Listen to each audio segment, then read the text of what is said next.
Hello learners, welcome back to the channel Economic Cities. I'm Nidha, your educator. अब तक तो आप मेरा चैनल और मेरा नाम सब पहचानने लगे होंगे, राइट? और संदीप गर्ग की बुक मैंने क्लास 11 क्लास 12 तो दोनों में मैं इसी पे वर्क कर रही हूँ। ठीक है, तो मतलब जितने भी क्वेश्चंस हैं, न्यूमेरिकल्स एंड थियरी पार्ट है, मैं उसी से पढ़ाने की कोशिश कर रही हूँ ताकि जिन बच्चों के पास ये बुक अवेलेबल नहीं है वो भी इसमें से कर सके। इसमें कॉन्सेप्ट बहुत आसानी तरीके से बताया गया है, बेसिक चीजें यही है। मुझे बहुत पसंद आई बुक और मैं यही चाहती हूँ कि हर बच्चे को इससे अच्छी प्रैक्टिस मिल जाएगी, हर कॉन्सेप्ट उनका बहुत अच्छे से क्लियर हो जाएगा। एंड इजी लैंग्वेज है, अंडरस्टैंडिंग है, और बहुत हर तरह के क्वेश्चन, सैम्पल पेपर्स और जितने भी आपके प्रीवियस ईयर के क्वेश्चंस आए हुए हैं 10 years के, वो भी इसमें दिए हुए हैं साथ साथ। ओके, तो इसीलिए मैंने इसको सेलेक्ट किया, इस चूज किया मैंने इस बुक को। तो आई होप आपको भी काफी चीज अच्छी लगी होगी, इसीलिए मैं साथ में आपको थियरी पार्ट भी शेयर करती रहती हूँ। ओके, जो 12th क्लास में पढ़ रहे हैं मेरे साथ मैक्रो इकोनॉमिक्स, उनको पता है। 11th क्लास के लिए भी यही मैं बताना चाहूंगी कि मैं इसी तरह ही आपके सिलेबस को कंप्लीट कराऊंगी, right? Sorry. Now I am going to share the question number 50 illustration. Okay, very sorry. देखिए, इसमें भी मेंशन है कि सीबीएसई दिल्ली 2008 में ये हुआ था क्वेश्चन, राइट? इस तरह का क्वेश्चन आया था। Take the screenshot. स्क्रीनशॉट ना ये सब आप इकट्ठा करके रखना, ताकि जब आप end of the you can say this week, that is weekend पे, जब आप फ्री होते हो सैटरडे या संडे, तो ये क्वेश्चंस आप अपने आप खुद भी करके देखिए। ठीक है, तो इससे क्या होगा कि आपको प्रैक्टिस भी होगी। अगर कोई केस आपको कोई दिक्कत आती है, कुछ प्रॉब्लम आती है, then you please mention in the comments. I just try to solve that solution also. कि मैं तो एग्जाम्पल्स के थ्रू मैं सब बताती रहती हूँ, इलस्ट्रेशन सॉल्व अनसॉल्व। लेकिन अगर इन केस तब भी आपको दिक्कत आती है, भूल गए हो कुछ, वीडियो देख लो, वीडियो में भी समझ में नहीं आ रहा है, then please connect me on the comment section. Okay, then this is again question number 51, operating surplus. ये काफी इंटरेस्टिंग क्वेश्चन है। ओके, मैं पहले से बता देती हूँ। So let's start with this questions. Okay, हम इसको स्टार्ट करते हैं इसको।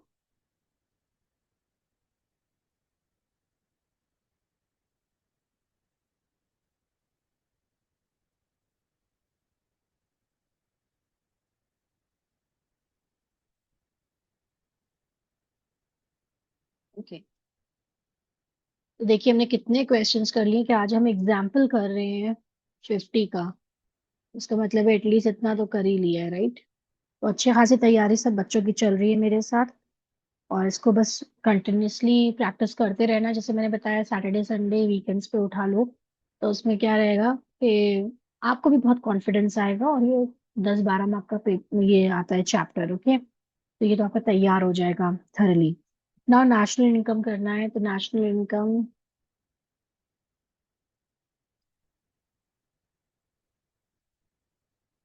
का एग्रीगेट होता है एनएनपीएफसी।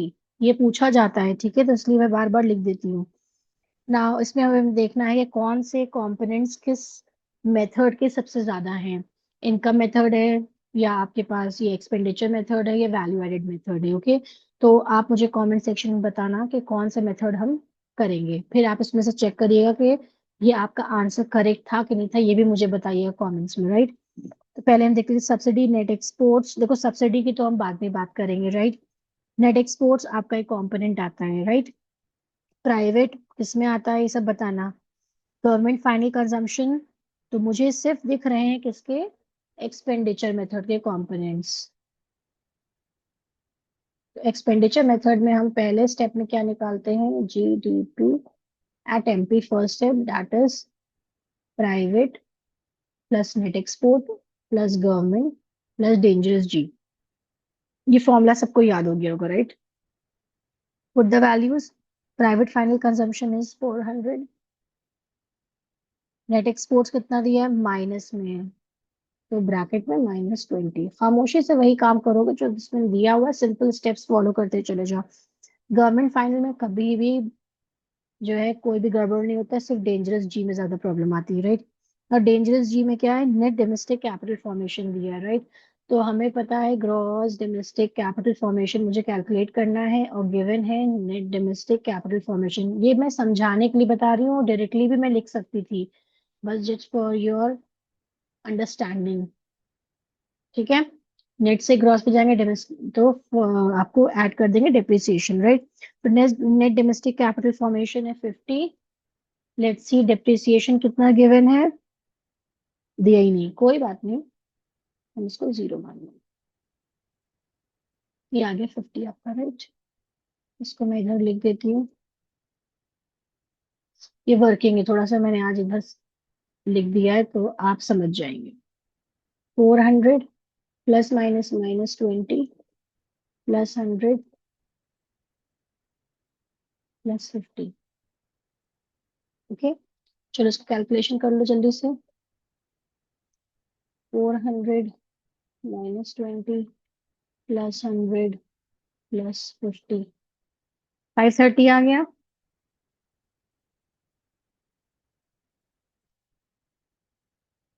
करोड़। ये एक स्टेप हुआ है जीडीपी एट एमपी। अब वीडियो पॉज करिए और एनएनपी एट एफसी निकालने की कोशिश करिए। ये अब सब बच्चों को आ गया होगा, इतने हम लोग ने क्वेश्चंस कर लिए हैं, 50-60 से ऊपर हो गए हैं। Follow the rules, that is the arrows. Gross से नेट पे जाएंगे, माइनस डेप्रिसिएशन। डोमेस्टिक से नेशनल पे जाएंगे, add NFIA. P will remain same, market से factor minus NIT. With the values given in the question, 530 अभी तो हमने कैलकुलेट करा, डेप्रिसिएशन जीरो था देखो यहाँ पे। और ये मैंने इसलिए बताया, मैं सीधे लिख सकती थी एनडीसी एफ प्लस डेप्रिसिएशन भी, लेकिन चेंज इन स्टॉक भी गिवन था ना उसमें। तो जब भी आपको ये मिलता है नेट डोमेस्टिक कैपिटल फॉर्मेशन, तो आप यही फॉर्मूला करके भी लिख सकते हैं कि उसमें डेप्रिसिएशन, अगर यहाँ पे चेंज इन स्टॉक नहीं आएगा, अगर फिक्स्ड होता तब हम यहाँ पे लेते, राइट। तो एनएफआईए कितना है, गिवन है कुछ NFIA. Net factor income to abroad है, तो टू अब्रॉड का मतलब क्या होता है, फीफा माइनस फीटा, यानी कि factor income from abroad minus factor income to abroad. तो हमें टू अब्रॉड वाला गिवन है एनएफआईए, यानी कि 0 - 10। तो क्या आएगा, -10 में आंसर आएगा। वेरी सॉरी, 10 ना लिख देना, आंसर गलत हो जाएगा। ओके, एंड देन एनआईटी में आपको गिवन है आईटी माइनस सब्सिडी। मैं शॉर्ट में लिख रही हूँ, सब फुल में लिखना है, पूरे पूरे नाम लिखने हैं, मार्क्स आपके कट जाएंगे। बाद में मत रोना कि मैम ने नहीं बताया था। 25, 530 प्लस माइनस -10 -25 -10 -25। कितने बच्चों का 495 करोड़ आया answer, please tell me in the comment section. ठीक है, ये सब वर्किंग में आ गया है। आज थोड़ी वर्किंग ज्यादा उबड़ खाबड़ हो गई है। ये फर्स्ट वर्किंग थी, ये सेकंड थी, ये थर्ड थी। Please mention it, okay. Answer sheet में जरूर किनारे साइड में मेंशन करना। Example number 50, national income is 495 crore. करोड़ों से कम बात नहीं करते हैं, है नहीं तो क्या हुआ, लिख तो सकते हैं ना। Okay, so please take the screenshot. Now let's do example number 51। Okay, calculate operating surplus. अब देखो ऑपरेटिंग सरप्लस बोला है कैलकुलेट करने को, मैं शॉर्ट में लिखती हूँ, आप फुल में लिखिएगा, राइट। अब इसमें हम देखते हैं क्या क्या गिवन है। कॉम्पनसेशन ऑफ एम्प्लॉयज, ठीक है। नेट इनडायरेक्ट टैक्सेस, डेप्रिसिएशन बाद में बात करेंगे। Net factor income from rest of the world, ये सब बाद में देखा जाएगा। Income from entrepreneurship and property from rest of the world, ये भी हम बाद में देखेंगे। जीडीपी एट एमपी, यानी कि एक एग्रीगेट भी मुझे दिया है। ऑपरेटिंग सरप्लस किसका होता है, एनडीपी एट एफसी का कंपोनेंट है आपका ऑपरेटिंग सरप्लस। देखिए ऑपरेटिंग सरप्लस था, it is R + I plus P. ये रिप था आपका, रिप था। देन आपका क्या था? RIPE, कॉम्पनसेशन ऑफ एम्प्लॉयज, ये एक साथ आ जाएगा, ठीक है। एंड ये लास्ट है, आपको मैंने डिजाइन बना दिया है, समझ में नहीं आ रहा था। थर्ड पे है M, that is mixed income. तो RIPEM, जिसमें कि ये मुझे फाइंड आउट करना है, ये कहीं पे गिवन होगा, ठीक है।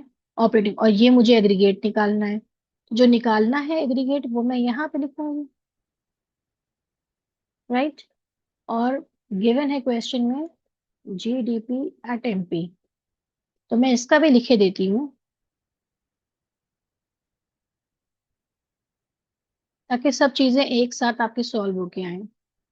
राइप एम है, ये मुझे फाइंड आउट करना है, इनकी वैल्यूज मैं पुट कर दूंगी। GDP@MP में देखो क्या होगा, GDP@MP में यहीं पे लिखे दे रही हूँ सामने सामने, ताकि बिल्कुल सामने नंबर्स आए। तो ग्रॉस से जब हम नेट पे गए, डिफरेंस है ना, ग्रॉस से जब हम नेट पे जाएंगे तो हम माइनस करेंगे depreciation. Domestic is same, product is same, and then when we move from market to factor, तो ये माइनस करेंगे NIT। अब इनकी वैल्यूज सिर्फ पुट करते चले जाओगे और आंसर्स आ जाएंगे, राइट। तो कॉम्पेंसेशन ऑफ एम्प्लॉयज क्या है? 110 गिवन है। मार्केट मिक्स्ड इनकम कितना है? 500 है। इक्वल्स टू GDP@MP गिवन है क्वेश्चन में 1050। डेप्रिसिएशन गिवन है क्वेश्चन में, राइट, 50। NIT गिवन है क्वेश्चन में, yes. Net indirect taxes also given 150। बाकी जो चीजें दी गई हैं वो सिर्फ कंफ्यूजन क्रिएट करने के लिए दी गई, राइट। जब आप फॉर्मूला इसी तरह एग्रीगेट से जब आप बना लेते हैं तो रेस्ट कोई चीज मायने नहीं रखती है आपको। इसीलिए मैंने थर्ड चैप्टर में ये पढ़ाए हैं एग्रीगेट्स, राइट। रिमेम्बर, जिनको अभी ये चीज ना ही समझ में आई है वो एग्रीगेट्स का चैप्टर देखो थरली, उसको फिर से स्टडी करो कि हम एग्रीगेट्स कैसे करते हैं। इसमें और कुछ नहीं है। इसको प्लस कर लिया, यहाँ पे 1050 माइनस 50 माइनस 150, ये आपका आ गया 850 ना। ऑपरेटिंग सरप्लस इक्वल्स टू, ये प्लस का गया तो माइनस में आ जाएगा, ओके। ना operating surplus equals to ₹240 crore, okay. ये बहुत इंटरेस्टिंग क्वेश्चन था क्योंकि इसमें आपको ये डेप्रिसिएशन और NIT भी लेना है, क्योंकि दो एग्रीगेट्स लिख के ही हम ये फाइंड आउट कर सकते हैं। बहुत से बच्चे क्या करेंगे, सिर्फ GDP@MP की वैल्यू लिखेंगे और NDA@FC में जितना जो गिवन है 110 एंड 500 उसको करके कंप्लीट कर देंगे। नहीं, ये गलत है। आपको बैलेंस करना है with the help of arrows, वरना देखिए कितनी मिस्टेक होती है, ये आपका अमाउंट का डिफरेंस ही आता फिर, वरना ये मेंशन करना जरूरी है। Got it? और बाकी चीजें जो दे रखी है वो सब यूजलेस है, वो सिर्फ कंफ्यूजन क्रिएट करने के लिए दी गई है। हमें NNP@FC को निकालना नहीं है, जो हम और भी चीजें यूज करें, राइट। तो आई होप ये काफी आपको समझ में आए होंगे क्वेश्चन, जितने भी मैंने प्रीवियस कराए हैं। आप उसकी प्रैक्टिस करते रहिए, okay. And if you feel any doubt, any confusion, then please let me know in the comment section, right. और अब हम कुछ टाइम के बाद, कितने क्वेश्चंस रह गए, लेट मी सी। अभी भी देखो हैं इसमें अच्छे खासे बच्चे हैं। That is 70 question, okay. Till 70, 51 पे हम लोग आ गए हैं।